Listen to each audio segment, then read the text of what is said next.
Okay, so my name is Martin Olsson, and I'm working at the core R&D team in Sweden. So I'm going to talk a little bit about how visibility works in CT, mostly for viewports and model space. So, okay, that doesn't work. So before we can even start talking about visibility, we need to mention layer set and layer expression, because that's kind of what all of the entire system is built around. So you have layer sets. They are just sets of symbols, and a symbol is just a string. It can be anything. It can be a category. It can be a part tag. It can be something you just made up.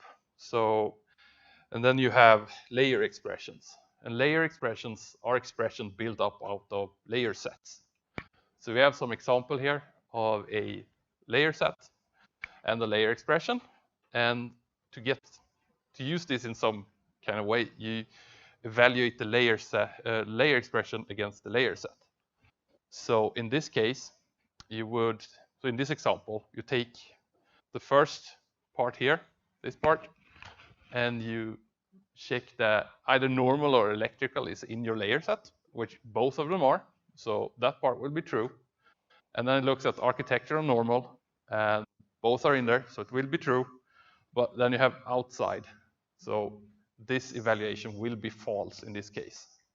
And that's more or less how the view modes work. But there are some more things going on. So if you do a brief overview how this works, you do a evaluation of your snappers layer expressions in the view mode. And if that passes, it then goes on to the graphs. And if you have a filter, or a view content filter in this case, on the view as well, it will take up after the view modes. So a filter can never show anything that's more than the view modes. And the filter works in the same way. It works on the snapper and then on the graphs. And yeah, so what does the graphs, or rather, what does the snappers have? So by the base implementation of snapper has these two functions, one called volume layers and one is called visibility, and you have a 2D version and a 3D version. So the volume layers, that will give you which level you're on. So if you add when you use levels, it will put them in there, and that's also where if you reassign them, that's where they will going to show up. And if you don't have any levels, it will be defaulted to outside. Visibility 2D and 3D, if you haven't overloaded, by default goes to the category visibility function. And this is where you combined all of your user categories. So basically, that's what the user have gone in and categorized. That's where they're going to show up. You have part tags that in the background basically goes around and does the same thing, but with a special category. And then you have snapper categories. That's something that has been programmed in, specifically added to the snapper. And these will all be joined together to an layer expression that will then be evaluated. And then you have your graphs. So each graph has the ability to store its own layer. So you have graph.layer. That's where you can actually inject an entire layer expression. This is mostly done for hiding stuff in print or forcing something to be shown in print. Something to know here is if you do that on a G instance or something with subgraphs, it will not evaluate the subgraphs. So you cut the entire part of the tree graph in that point. So yeah, as we mentioned before, view modes, it's just a sequence of symbols you want to show, and then it's up to the snapper to actually decide if it wants to be shown or not. So it will first evaluate against its visibility layer expression, and that's a combination of the previous two methods. So you take the visibility 2D and adds on its volume layer expression. And then it goes through the graphs and it does the same thing. And both of them has to pass for the particular graph to be visible. Yeah. Yes, but then it's primitives instead.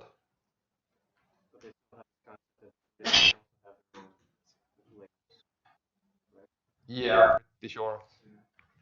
It wouldn't work otherwise. So I actually haven't checked, but I'm pretty sure they have. I actually know that they do. I was just getting you to say it. Yeah.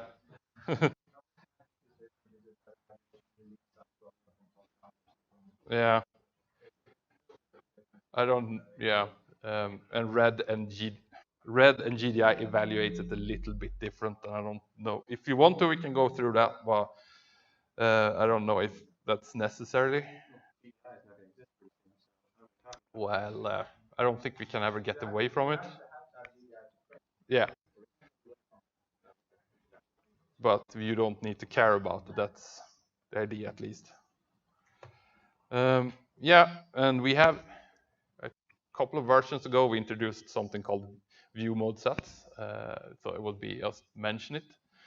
It's so you can customize which view mode you see in the toolbar. So I don't know if anyone of you are using this, but it's this little arrow down here.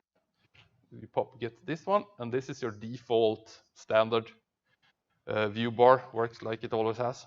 And then you can, if you want to, create your own personal one. So this is for users to do. They just go into this edit. You get this little dialog here.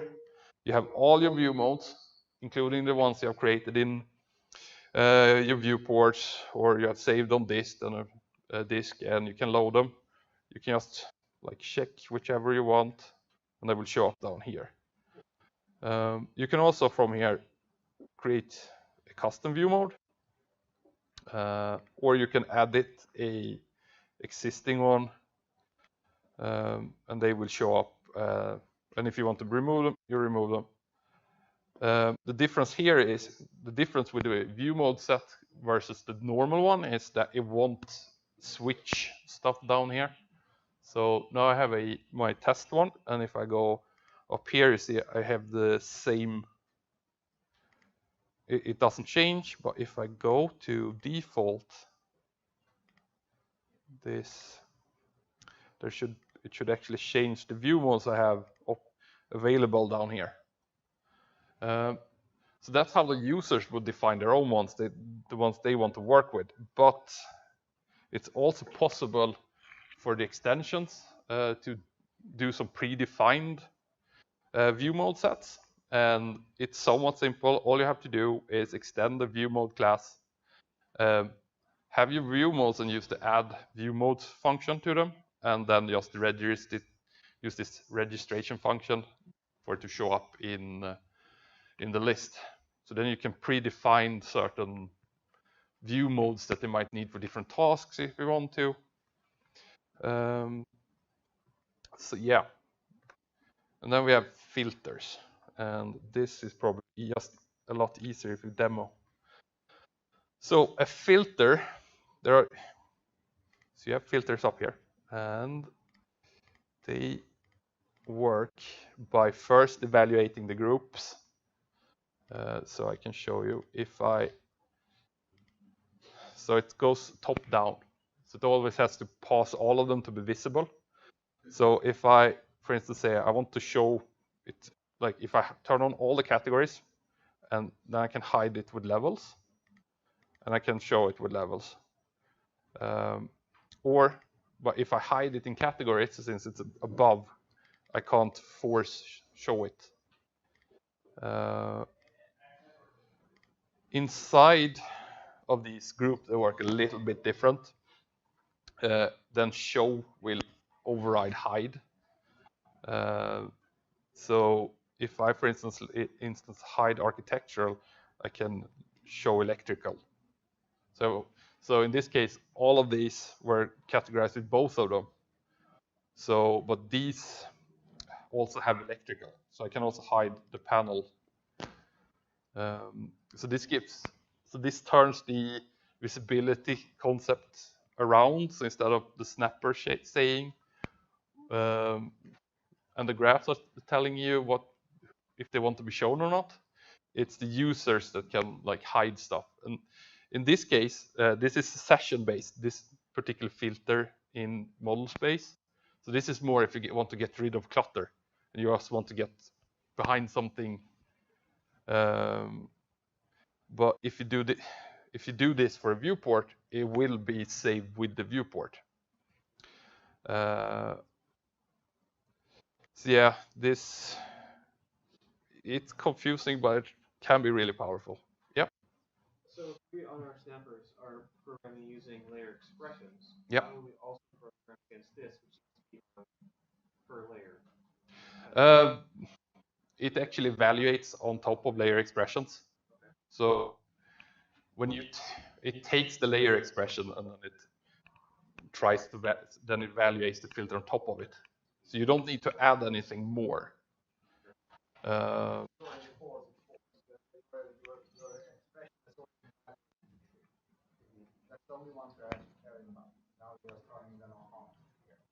So it more or less strips all of your like your. It's already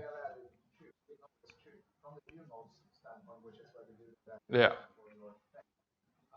This one here is just another layer afterwards that are turning that can come up. So if my layer expression says no, you're not on this, no, get wrecked. There's no way to make it visible. No, not. As long as it's the view mode that's if your layer expression and the view mode you're in, if it isn't shown through that one, you can never override it with a filter. But the filter will show stuff that's not part of the view mode, so to speak, because it's part of the object on the drawing. So it will only show you things you can actually filter on. So there might be a lot of more stuff here than you expect, but that's because that particular thing actually have that layer, that particular layer put on the graph somewhere. Yeah. So yes, if you start it just for model space, it's session and drawing only. It's not meant. It's temporary. It's just for working. But if you do it, you can do this on a viewport as well. Then it's saved with a viewport. Then it's permanent and it's saved with the drawings. But this particular filter here is just if I do a new drawing, this will be cleared. You also have these 3 states. So the reason for the third state, where it's basically being ignored, is because if I set a state on a visible in normal view mode, like it's everything has this. So if I force show it, I can never hide it again. So that's the reason for why we have 3 states. So basically, if both of them are grayed out, that particular filter will be ignored, and that's because certain layers or tags or symbols, whatever you want to call them, weigh more than others. So a simple binary choice would be useless if you set one of them. Yeah, and we can't just remove height because there might be another one that's customer specific that will be added on every single snapper, and then we have the same problem again. So any questions about filters or anything else?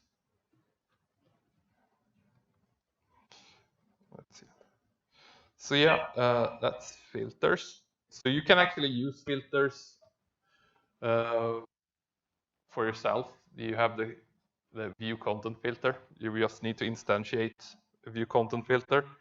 And if you want to use it for your own views, all you have to do is assign it to the view content filter on the view, and the red pipeline and the GDI pipeline will handle it by itself.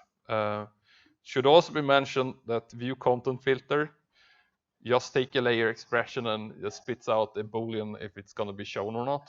So you can use it as a filter. So it doesn't necessarily have to be on graphics, but that's the intention of it. And we're quickly gonna talk about like difference between categories and part tag purely from a visibility standpoint. And so technically both of them are setting a category. So from that standpoint, they are exactly the same. But the difference with part tag is it also adds stuff in the calculation and it has way more logic behind it. So you also get a overhead compared to just using a category that just sets a symbol or a category on the snapper. So if you're only using it for visibility, and it might be better to use categories rather than part tags. But yeah. And then any questions?